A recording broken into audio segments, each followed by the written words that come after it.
All right, welcome to another edition. I think this is episode 22. I should make note of that. 22.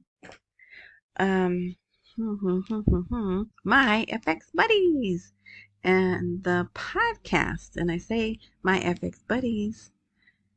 Let me calm down here, get all my words together.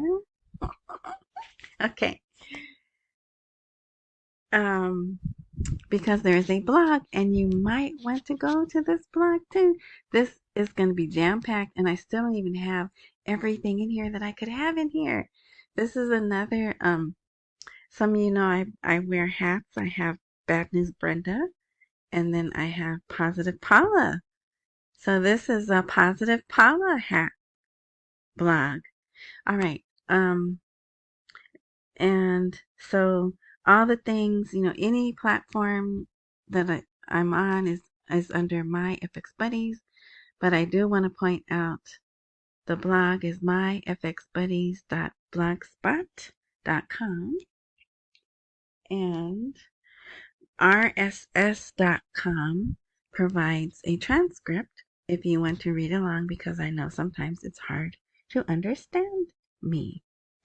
All right, so let's get right into it. Today is Tuesday, February 27th, and it is early enough in the day where I will have this uploaded on the 27th. And the title is, the title's missing? Well, whatever. Al-Atwani calls on the International Monetary Fund and the World Bank to provide the necessary support to Iraq. Now, if you've been in this for a while, you remember hearing the intel was, the IMF and the World Bank told them they need to get this done by this time. Remember, we used to hear that and it was just hearsay. We didn't get 5 years ago, we didn't get stuff like this in writing, right? It was just all hearsay. But now, here we are, and we're getting this kind of information in writing. And also, not only that, it has a twist. If you read the article, Iraq is like, hey, you know what we're trying to do. You need to assist us. Instead of working against us, which in my opinion, I feel that's what we're doing, right? Those who have the power to interfere are interfering. So it's a different tone. And there's Mr. Atwani, and he is, I believe he's in the he's the chairman of the Parliamentary Finance Committee. So very good. So they're talking about training. They need training. He did have a meeting, closed circuit television. There's another article, but I don't think I put it here because this pretty much has everything. But look, they say right here, because we want this government to succeed, especially since it is taking steady steps towards achieving the aspirations of the people. Okay, so that's good. That's all good. And there's other stuff here, and you probably should go read that. All right. So here's two articles about pretty much the same thing. You know what? Is it the same? This is Zayed Rashid. And this is, same article, just different versions. So, and these are just two. There was many others saying the same thing. They're trying to, I guess I would consider this citizen education.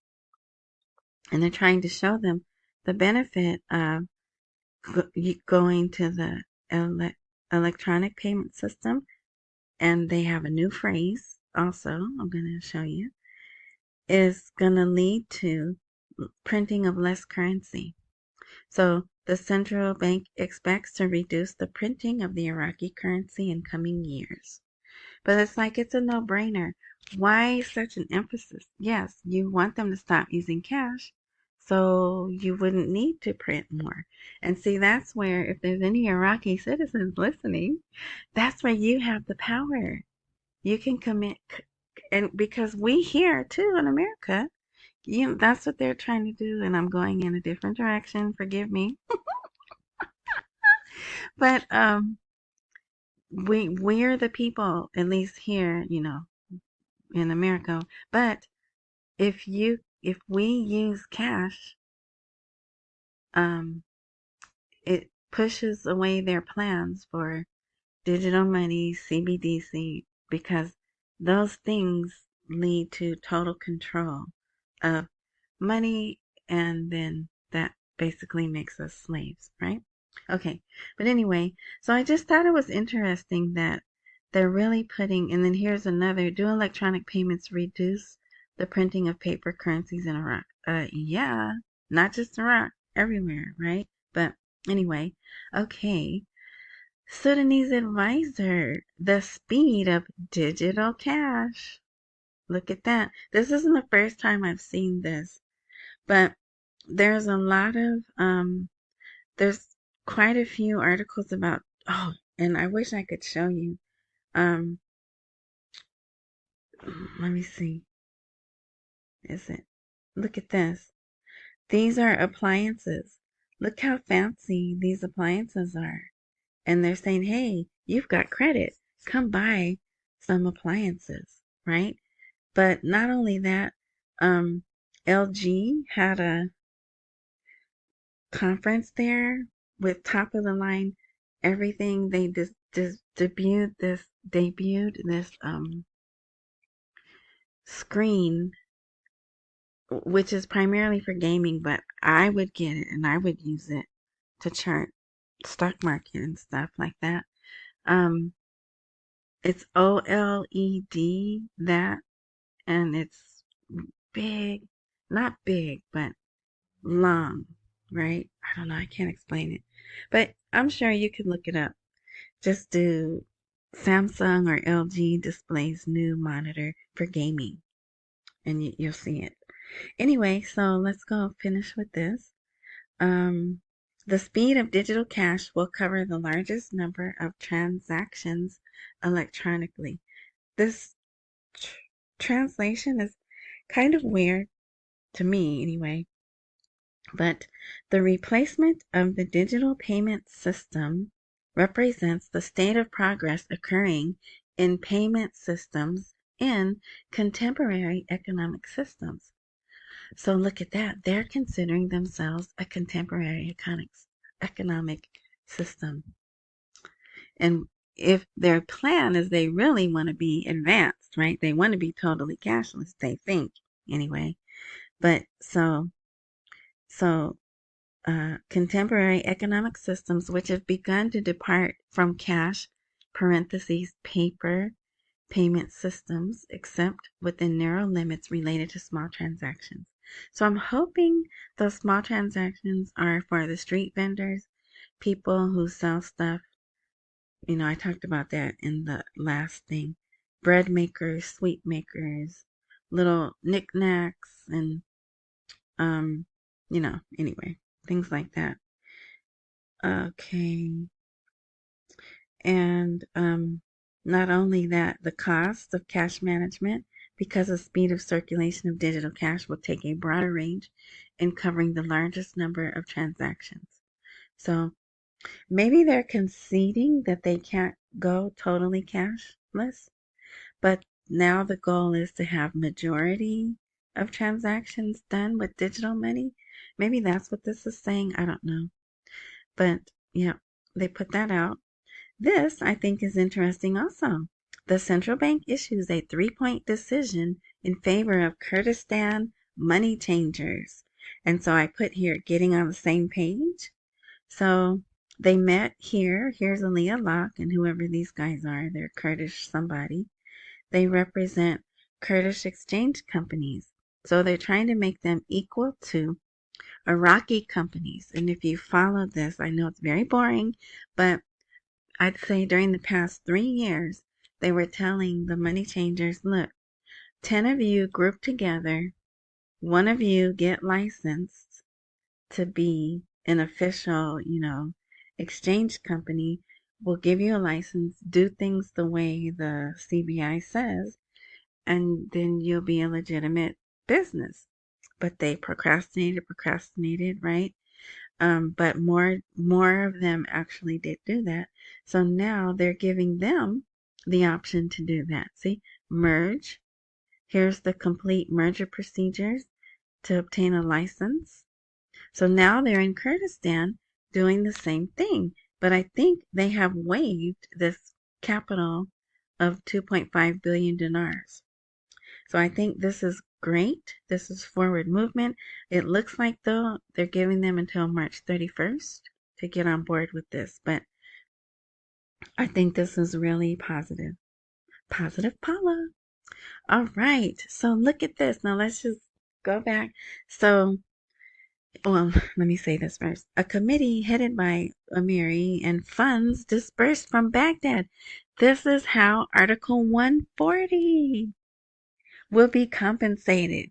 The people in Kirkuk, and if you don't know about Article 140, don't worry. Just understand that as long as I've been in this, there's been two schools of thought that Article 140 can't happen without the new rate, and then the new rate can't happen without Article 140.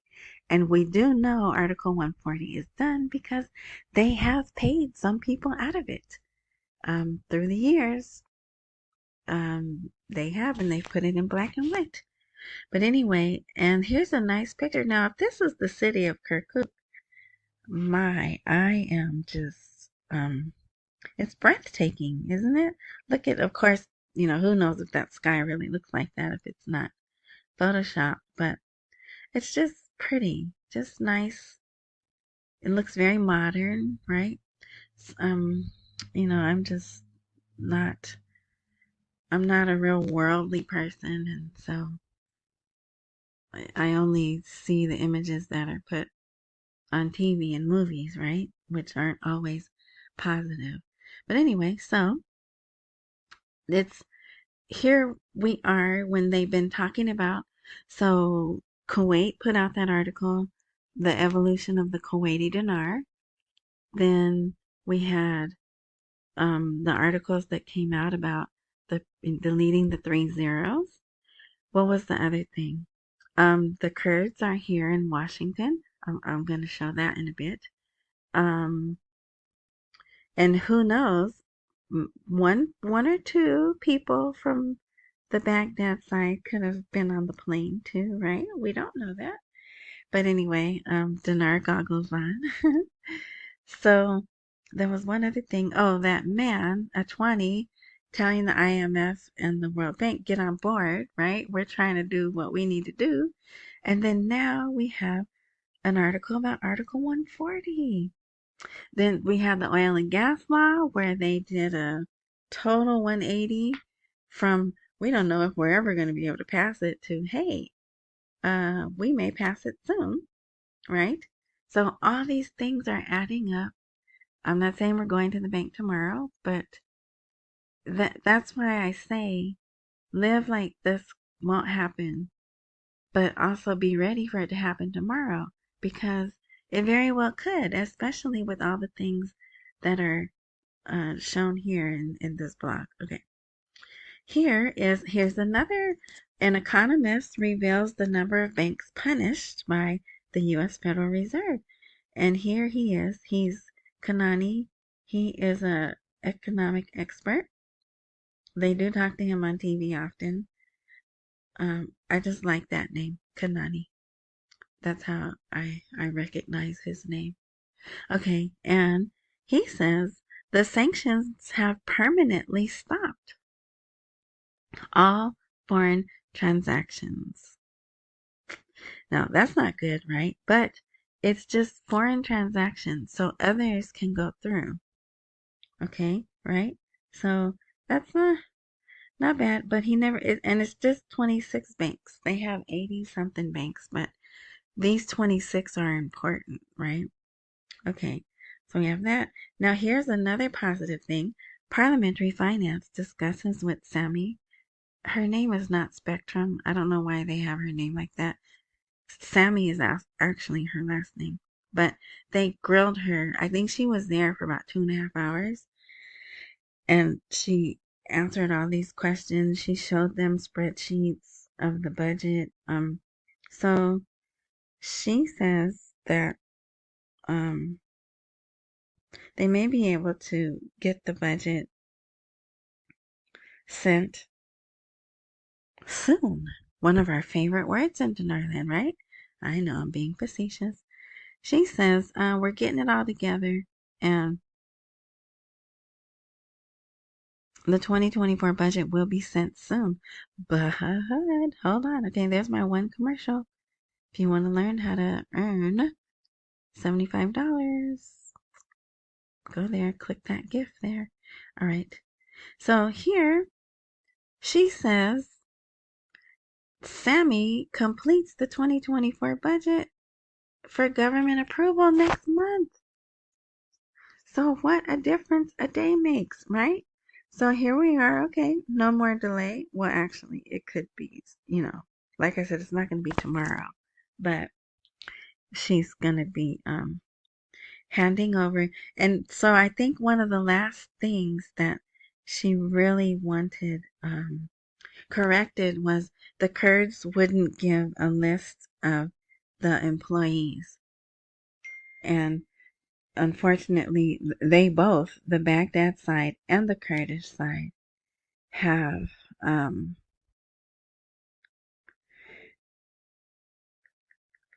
mm,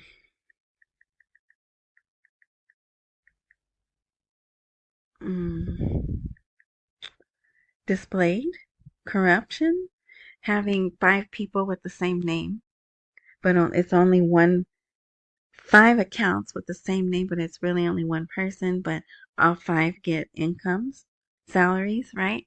So they're trying to get rid of that, and they've done a good job, but I guess just for the last little checks and balances, she wanted that, but maybe meeting with Parliament, they were like, just do it. So that's good. All right. And so here, the same Parliamentary Integrity Ministry, they want to host the governor of the CBI and directors of licensed banks. So not all banks, but licensed banks. So I saw this. They're accusing them of people are coming in and doing here. The central bank directed that customers be given their transfers in dollars, not Iraqi dinars. And then they're being accused that they're not. They're not giving them the dollars. And they want to address this. Even though the people fully qualify, they meet all the things you're supposed to meet, all the qualifications you're supposed to meet, they're not giving them dollars, and that violates the CBI's whatever. So I haven't seen if they're any closer to that happening, but that's what they want to have happen. Let's see. Oh, here's another. Parliamentary Finance criticizes the government's handling of the crisis of the rise in the price of the dollar. So, same thing. Well, not the same thing, but it's covered together, right? They want answers on that. Now, this is interesting. Late last year, this guy here, he is Iraqi Securities Commissioner. I don't think that's his title. He's the head of it, though. See, head of the authority, Faisal. I don't know how to say his last name. And actually, isn't that a Jewish last name? Anyway, I know a couple of Jewish people with that last name. That's why I thought that. Anyway, a movement to list government bonds in the markets. I mean, can you imagine growing up? Faisal is a very respected name. There were kings with that name. And so you have this really prestigious Arabic name, but then possibly your last name is a Jewish name. Anyway, all right, move on. Okay. So they have those government bonds. They have another word for them. It starts with the E. I'm not really sure how to pronounce it, but they've already issued 2 sets, and now they're about to do a third. And he wants them issued through the stock market, through the ISX. And it'll be interesting to see if he gets his way, because he came out last year and said, we want to improve the number of instruments that are offered. He wanted to put gold and silver and some other stuff. And so here's one of the instruments he wants to put through the stock market. And I think that's more forward movement, right? What is this? Okay, this is just an article about Sadani. If he comes here, it's going to talk about security, and they've already had a few talks about getting the international coalition out. They hope to have more. So, the World Trade Organization. Woo, this is so dramatic. There are so many articles out today. Okay, you see that?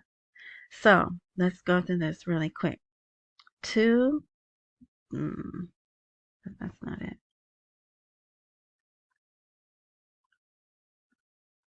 These two countries got in. Comoros, I don't know how to say that, and Timor joined the World Trade Organization. And they have their ceremony. Right here they are congratulating. They're taking pictures, and everyone's happy and smiling. So they're in. And remember, the Iraqi guy was there, and he congratulated them. So from all appearances, it seems like Iraq is not in, right? But then we get World Trade confirms its aspirations and follow-up of the steps for Iraq to join it. Okay, so that clearly would indicate they have not ascended, right? Here's all the stuff, procedures, required files, legislation, forms, blah, blah, blah, requirements for the next stage of the accession process. Blah, blah, blah, blah, blah, right? So there was an image they had. I wonder if I can go back and get that image. Let me see. They had, oh no, I can't do it here. That's right. It was a bucket of popcorn because the ad was for a half off on movie tickets in Iraq, and they had a bucket of popcorn, and I thought, what a perfect image for the World Trade Organization articles, because it's like, get your popcorn and watch. So next, after that came out, this came out. The World Trade Organization approves new rules to facilitate the exchange of services. So you can read this. There's 70 members. They wanted to change whatever they wanted to change, except 2 countries. India and South Africa have not signed whatever these new rules were. But guess what comes out next? It will be influential. Iraq completes its preparations to join the World Trade Organization. Look at that. But if you read this, it doesn't really say that they did do it. It says Iraq is now able to enter the global trade market through the organization on a large scale. And it's noteworthy. They've been trying to get in since 2004. But whatever. So they were like, okay, back and forth. They will return to become, oh no, this is pretty significant. Their application had been remaining pending until the conditions for entry into the international organization were met, which has now ended. So there again, leads you to believe it's done, right? The network says that Iraq will return to becoming an influential member in terms of international trade and economics through the role it enjoys geographically and economically among the countries of the organization. So you're like, okay, congratulations, Iraq, you did it. But they haven't. They're still on the website as pending ascensions. And then look at this, and I kid you not within 5 minutes, both of these articles came out. Oh shoot. Well, look, if you go to the blog, this is going to be a hyperlink, and you have to click this to open the article, and I will tell you why I'm not posting it there. See these lines and stuff?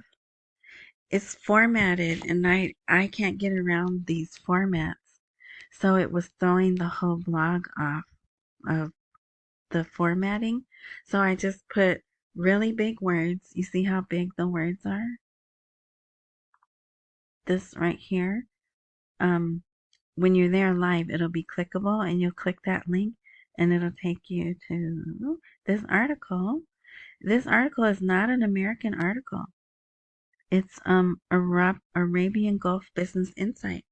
Iraq and Lebanon face long wait to join the WTO. February 27, 2024. There's Miss Lady. I don't know how to say her name. She's the director. She said it. She said it. But anyway, they're quoting her as saying Lebanon and Iraq want to resume talks with the organization. They will try to go as fast as possible. Now I'm thinking, you know me, they want some money. They want some palms, grease, back scratch, whatever you want to call it. Yeah, because it doesn't make sense. Why this back and forth of, oh, they got it done, it's ended. But and here they list those two countries that are officially became members on Monday, whatever Monday's date was. So I don't know. We still don't have. So what it looks like, they're clearly playing games, right?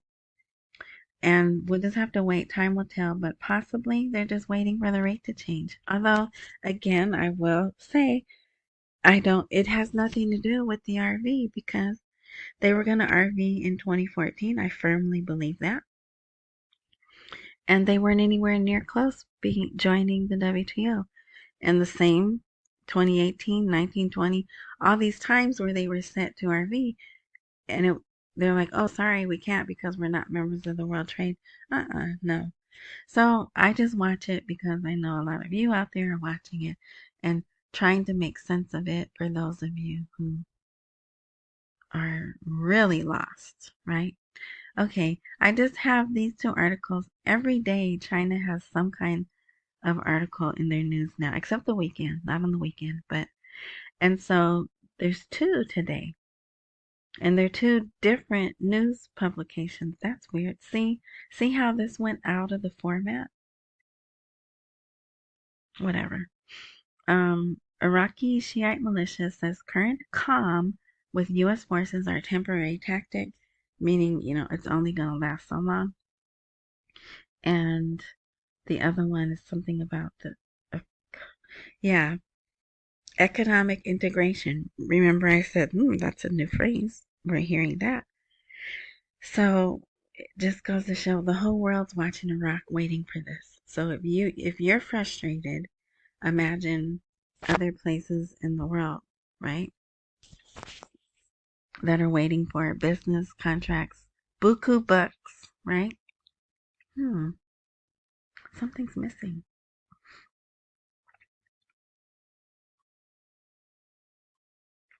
Oh, look, I have this here twice. Oh, man. I think I deleted it. Well, there's a bank. Okay, yeah, so we're almost done. There's two articles, military Curtis. Oh, I think this is hilarious. Listen to this title. Kurdistan is a center of military power, and Baghdad has soft influence. Washington is considering a wise withdrawal from Iraq. And I think it's no coincidence the Kurds are here. Oh, we didn't do that. You know what? I must have deleted a lot on accident. See, I put her here. But they just, wow, I'm gonna have to put that in here. But, or what, did I put it in the other one? I don't know, but there's a video and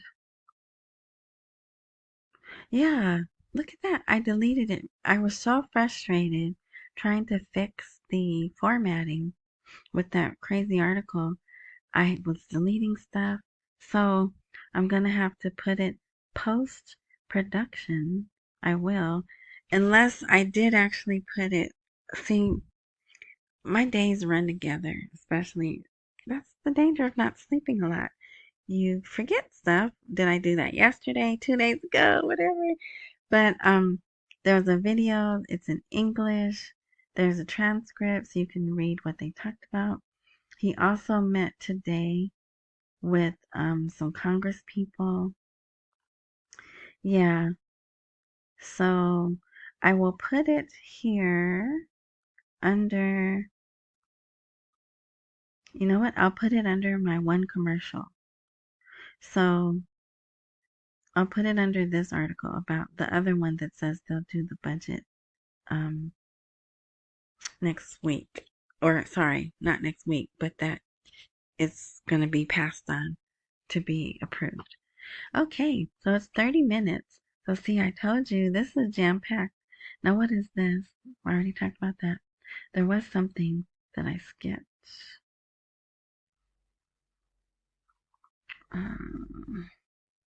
Because I am not re-recording this. That is 30 minutes.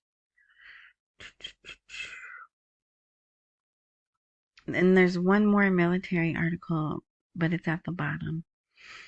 So there's a bank where they have announced in pretty grand style they're now financing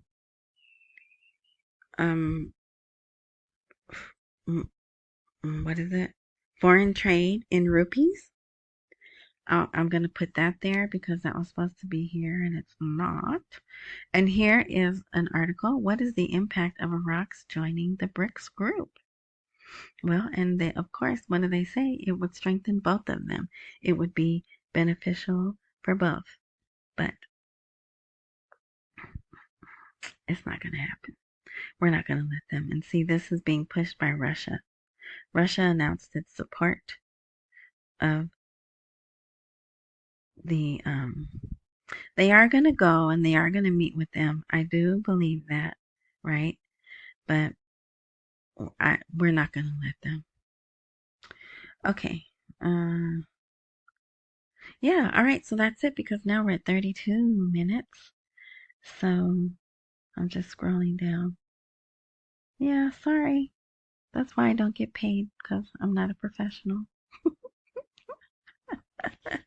But if you want to come back after I put, actually, and I've been putting, if this is your first, oh, here. So look at this. Major American and European companies. Digital transformation in Iraq qualifies for high profits. Ding, ding, ding. There you go. It's all about the money, money. And look, also, so at this conference, whatever this conference was, MWC 2024, they also met with, who is that? Who is that? Can you tell? Can you tell? Yep, Saudi Arabia. Those are the Saudis. They're there and they want to connect in the fields of communications and information technology. But this says it right here in blue if you want to read it. They also met with Amazon in Sioux. I bet you that's Chinese in Sioux. But so they're making connections all around the world, you guys. They even are going to have the technology. I don't know why I'm so excited about this, but if they want to switch phone services, they get to take their phone number now. Who knew that they didn't have that? I didn't. But yeah, so in the coming months, right? But they signed the contracts. So that service is going to be available. So see, they're just coming right along, moving right along to compete with everyone else, right? They're calling themselves the contemporary economy. It's all good. It's all good. I know we can't go extinct yet, but it's still all good. All right, so I'm going to end it here. Again, I apologize for not having everything there, but just like I did on the last one, I went and put the links. I said I was going to put the links to the WTO site. I did do that. So I will follow through and put those articles. I'm really bummed because, man, oh wait, let me see. Here, in Washington, a meeting between the Prime Minister of the Kurdistan and U.S. Secretary of State. And here's the YouTube video. So all of these, see how I had them in order? And all I had to do was copy and paste it? Yeah, I did that. I copy and pasted it. Here's your proof. I did do it, but it didn't, then I deleted it. Okay, great. So I'll do that. Thank you for listening. Sorry I was all over the place, but I was trying to cram in so much. And I already have enough to do another post tomorrow. Can you believe that? There's just so much news coming out. So thank you for listening. Enjoy the rest of your morning, night, noon, whatever time frame you're enjoying this. And until next time.